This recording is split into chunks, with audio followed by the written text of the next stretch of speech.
This is going to be the Nikon D-3500. It's going to be very similar layout of the whole 3000 series. Buttons may be in a little different placement than previous models, so just keep that in mind when going over this camera. We'll start with the front here. This big button here is going to be for removing the lens. You're just going to turn the lens over this way so the white dots match up.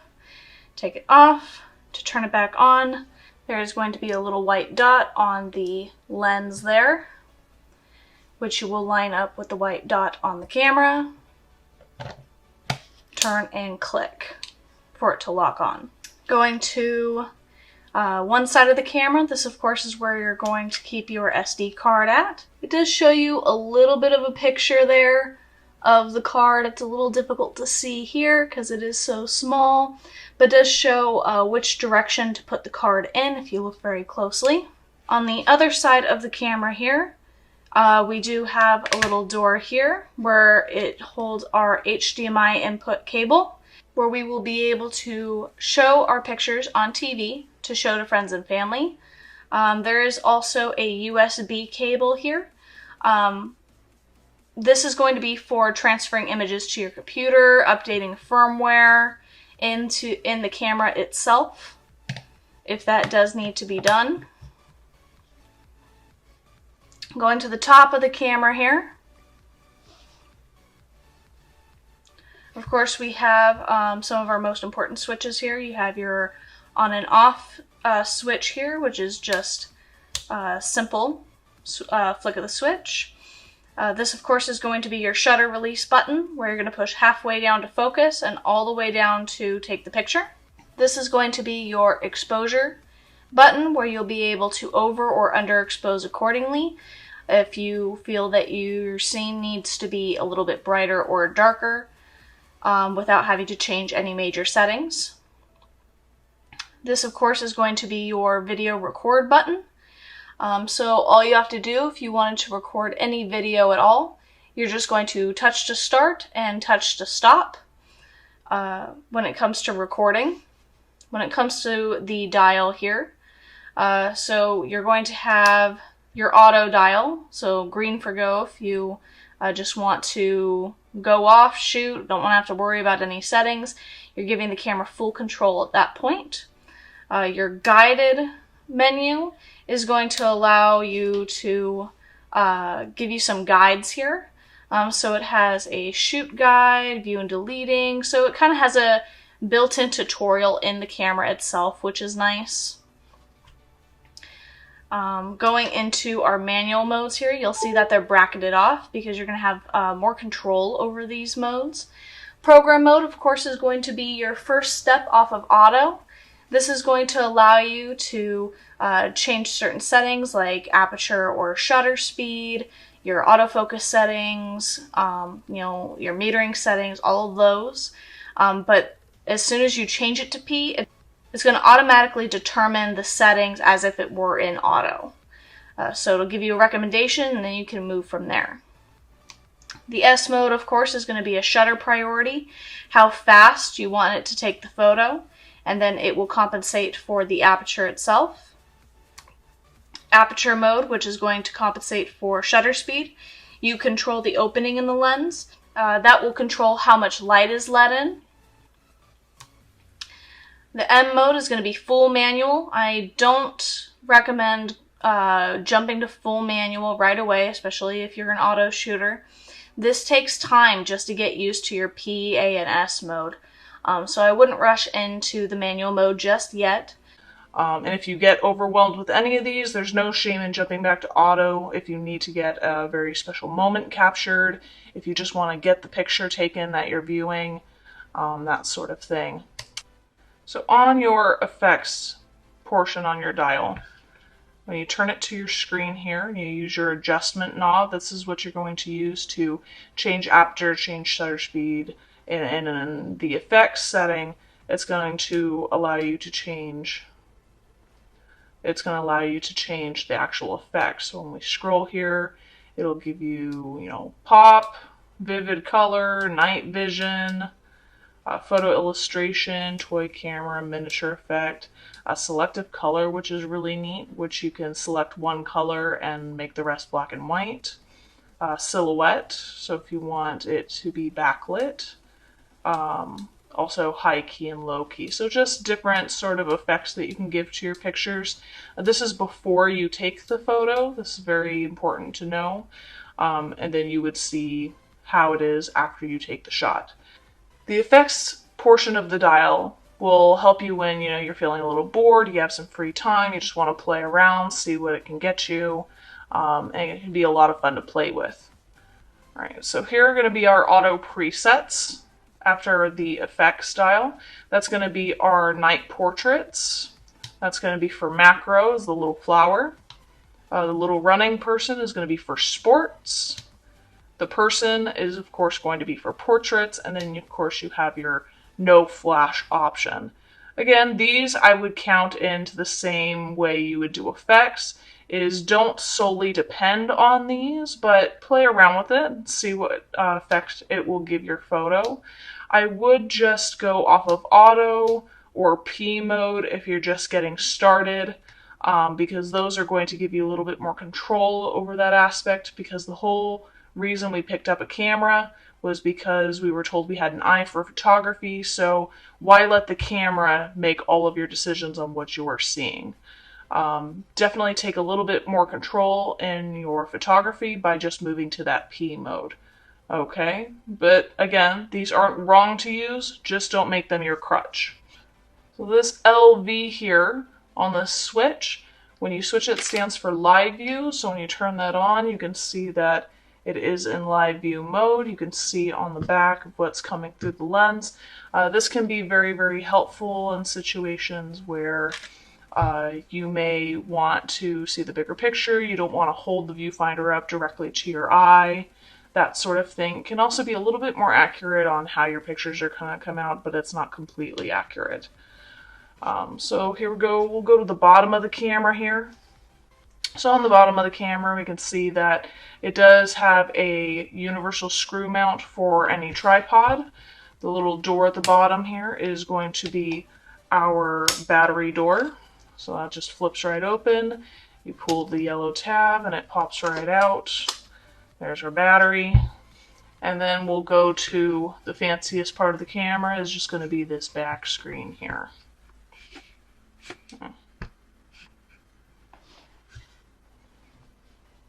Okay, so up here on top, you have your flash button here.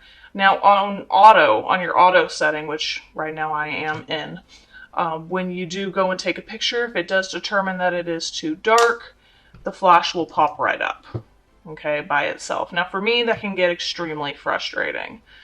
So if you don't want the flash automatically pop up, I wouldn't go into the no flash mode. I would go into your P mode. That's going to give you control, so if you wanted to use your flash, you hit this button and it will pop right up. Okay. Here on the side of the viewfinder, now all of our eyes are going to be different. That's why some people wear glasses, and even those that wear glasses, they wear different strengths, they're nearsighted, farsighted, whatever it may be. This is called a diopter. So when you look through this and you tap your shutter button halfway down and it beeps saying, hey, that's in focus, but what you see through here still looks blurry, you can actually adjust this little knob here until the picture through here is in focus for you, and then that will be to your eye. So that is to keep in mind. We have our info button here, so all this does is change whether the screen is on or off.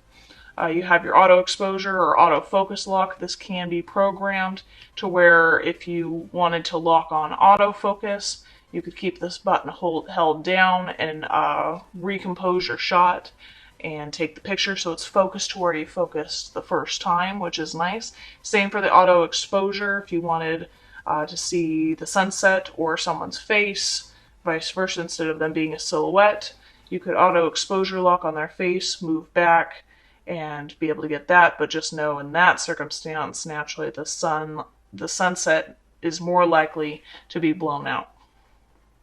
Now we also have our play button here, so if we had taken any pictures, naturally I don't have a memory card in here now, but this is how you would view your photos taken. You would use your directional pad to go forward or back through your photographs. Here on the back screen, this is going to be the default to what you see. This is currently all of the settings that are on there at P. And naturally, these are going to be more accessible and you'll have more to change on your manual modes than if you had it set to auto. A lot of those will be grayed out. So for instance, if I did change it to auto here, and we see the back screen, and I wanted to go probably to our quick menu here, so it's just going to be info, that little I button. That's going to allow us to change certain settings. So here we have 4 boxes that are available. The rest of these are grayed out in auto because auto is going to take full control over that. Versus if we changed it to our P mode, we go to our little I button here, we can go through pretty much all of these. Okay, so it just gives you more control when you're on P. So we'll stay on P for the rest of this walkthrough. Of course, you have your OK button to confirm. So if we wanted to change the quality here in our quick menu, you have raw, fine, you can do raw and fine.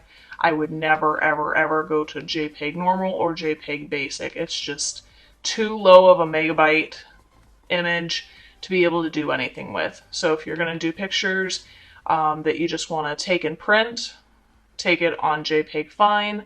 If you want to edit pictures on an Adobe program or something that accepts raw images, you would take pictures in RAW, and especially certain circumstance where it might be a once-in-a-lifetime opportunity, you can do RAW and JPEG at the same time. Now do keep in mind that when you do this, it takes up a lot of room on your card because RAW is 4 times larger than a JPEG image. So that's just something to keep in mind. Let's see, going else through here. We have our white balance. Now, in older cameras, we used to have to take our white balance and go, oh, I'm indoors, I have to change it to the little house, or I'm outside, so I turn it to the sun. Digital cameras these days are really good at determining what the white balance should be, so I would just keep it in auto. When it comes to active de-lighting, nothing I would really worry about there. Your flash mode, if you want it to fill flash, if you added a external flash here, you get into those settings. ISO sensitivity, okay, so you can control this aspect here. 100 is actually going to be the sharpest, but it's also going to be for days where you're in the afternoon. There's plenty of light to be had, and you know, during the evening time you may want to, go down to like 6400 because there's not enough light available, because ISO is essentially going to be your sensitivity to light. Okay, so kind of getting back into this here. Exposure compensation, now that's going to be the same as that button on top that we talked about. So just keep that in mind. Going down here. Flash compensation, again, wouldn't worry too much about that. Metering, now this is going to be where it's taking its light from. So here you have matrix metering, which is considering the entire image. You have center weighted metering, which is taking whatever is directly centered in the photo. And then you have spot metering, which will allow you to meter from one area and then recompose so you can have it offset to the side or wherever you need it to. So you can have it directly metered for the lighting shining on your direct subject. Then kind of going through here, autofocus mode.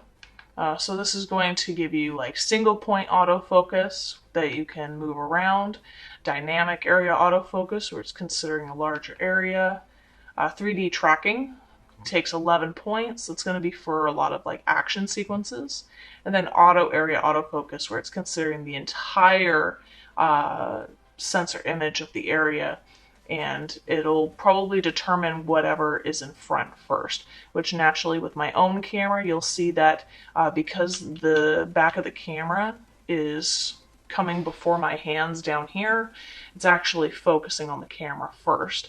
Now if I brought my hand up here, it's probably gonna focus on my hand, and that's kind of where your focus comes into play. So keep that in mind as well. And then of course you have your focus modes. Your focus modes are going to be AFA, AFS, AFC, and MF. Now, AFA is essentially going to be autofocus auto. It's going to decide between AFS and AFC. AFS is going to be single, so that's going to be for landscapes, someone that's posed for your photo, a still subject, that sort of thing. Let's see. AFC is going to be continuous, so it's going to be for action, things that are continuously moving, things that it needs to continuously focus on as they move.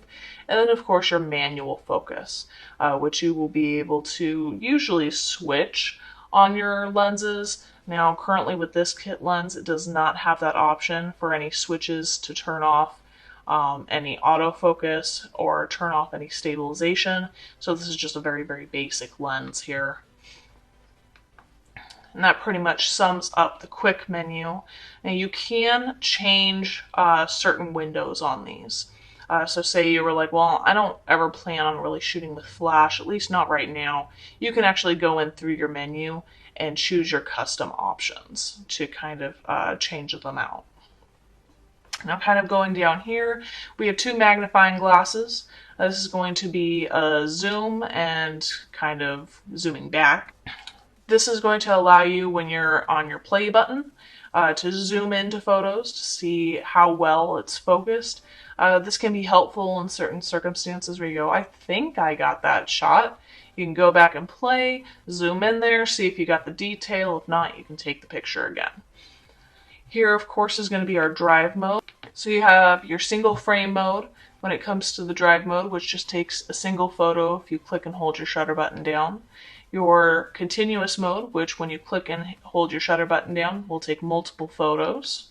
A quiet shutter release, so it doesn't make it completely silent, but for those times where you don't want that super loud clack clack of the mirror, it does quiet it a little bit, but not by much. And then of course you have your self timer, which you can use with a remote control with this camera.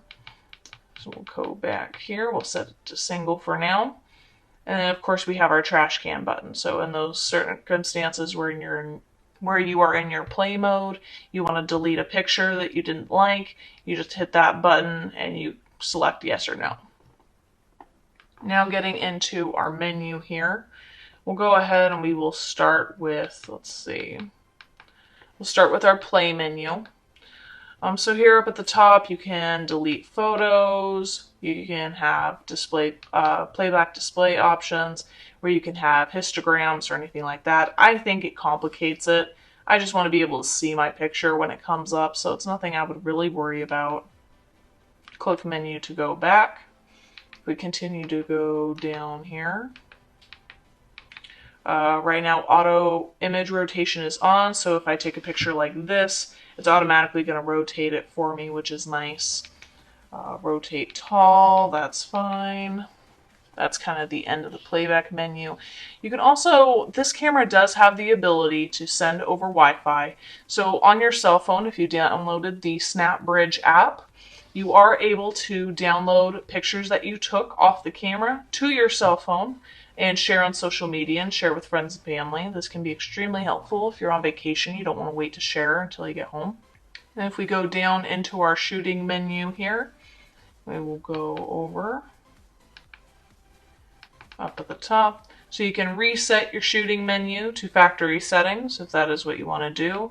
Here's also where you can change your image quality, where we were talking about RAW and JPEG earlier. Your ISO sensitivity settings. So what you can do is you can actually pick this and set it to its sensitivity. So you can set it to 100, put it down, and you can set its maximum sensitivity. So when you are in auto mode, if you don't want it to go past a certain number of sensitivity, because at certain numbers you're going to see noise or muddiness in your shadows and colors, 3200 I want to say is a pretty safe bet on this camera. So that's actually where you're going to be fairly safe on that. Again, you can change white balance through the menu. Let's see, picture control. You know, some of these really you're never going to play with. So that's why I'm kind of skipping over some of these. Noise reduction, it's always nice to have on. Let's see. You can change your focus modes, autofocus modes, just like we could with the I button here, so that's fine. Let's see, your metering. And you also have like movie settings as well, like when it comes to quality. Then we kind of go into our setup menu.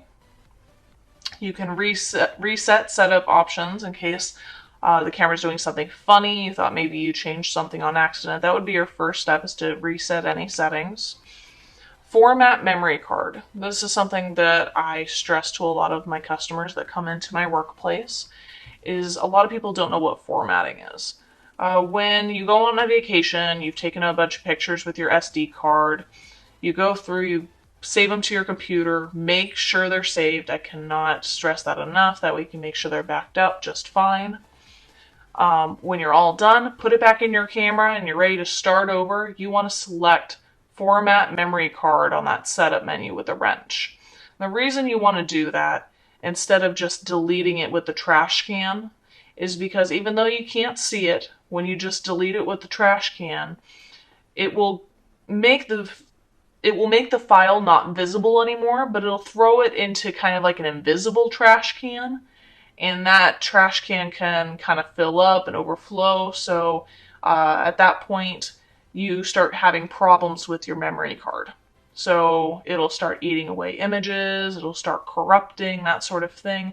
Now, it's not necessary to, format your memory card after every single time you use it. But just make it a habit that anytime you back up images to your computer, unless you're going to put away the SD card and not reuse it, definitely format the card. That way you don't have any problems down the road. You can put a date stamp on your photos if that's something that you want to do. You can adjust time zone and date, the language if you really wanted to challenge yourself, which I don't recommend. Your monitor brightness in case it's not bright enough in those really sunny days. You can change your different info displays. Self-timer. Now you can lock up the mirror for cleaning inside. Now this is not something that I would do on your own, especially with this camera. If it's something that it's your first camera and you're like, oh, maybe I should clean it out. Don't do it. I don't advise you to do that. Don't even look up a YouTube video to do it, because behind that mirror is a sensor, which is essentially the heart of your camera. So if anything happens to that, the camera's gone. It's just better off taking it to your local camera store, having them check it, see if it needs to be cleaned, because unless it needs to be, you don't want to clean the inside, and then let them handle that for you, or at least give you some tips. So you can put comments on images. You can add copyright information. You can change the beep for when you focus with the shutter button. You can make it loud, or you can silence it completely. Flicker reduction for video for those incandescent lights. You can program certain buttons. Let's see, file number sequence. If you wanted it to be in a certain sequence of numbers, you can customize that. File naming, that's just essentially that when you open up your files in your computer from your card, they're all going to start with DSC. That's just very standard for Nikon. If you want to change that, you can. HDMI, like we were talking about the port on this side earlier, connecting the HDMI to either a computer screen or a television screen to show. Location date, airplane mode here. Now what airplane mode can do is, because this camera has the ability to send off a Wi-Fi signal, if you are traveling with it in an airplane, you want to make sure that you turn the airplane mode on. Not only does that follow the rules on your flight, but that will also help save your battery as well, because what it can do is when you have your airplane mode off, it can continually work with a Wi-Fi signal.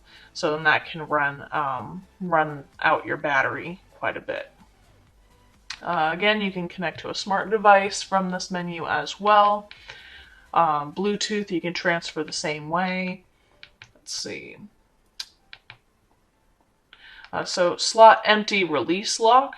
What this allows you to do is if you had it on, or if you had it unlocked, I should say, it'll actually allow you to take pictures without a card. I don't necessarily like to do that because if I go out and I'm taking pictures and I go, oh, okay, let me see how those pictures came out. I go and I press my play button and it goes, sorry, there's no memory card in here. I end up very disappointed in the fact that I'm like, oh, I just took all these pictures. I didn't even have a memory card in there. So at least when you have this locked, what it tells you is, hey, sorry, I don't have a memory card. And you go, oh yeah, let me get one of those. So at least you won't be disappointed in that aspect. Here you can reset all settings rather than just the setup, certain menus. Here you can check your firmware version, see if it needs to be updated. After the setup menu, that's pretty much it. There are a couple more options here where if you go down, there is the retouching menu where you can do edits to your photos after you are all done. Through here, you should be able, I can't access it right now because I don't have any pictures. You can do red eye correction, you can straighten your photo, do distortion control, you can crop in, you can even make your colors a little bit more vivid. You can completely edit right inside the camera. Now, for some people, they really enjoy doing this. For me, I'd rather edit on my computer screen because I can see a little bit more of the details. But that's all up to you. There's no wrong way to do it. And then, of course, at the very bottom, there's your recent settings. So anything that you would change recently, gone and checked out, it's actually going to be in your recent settings menu.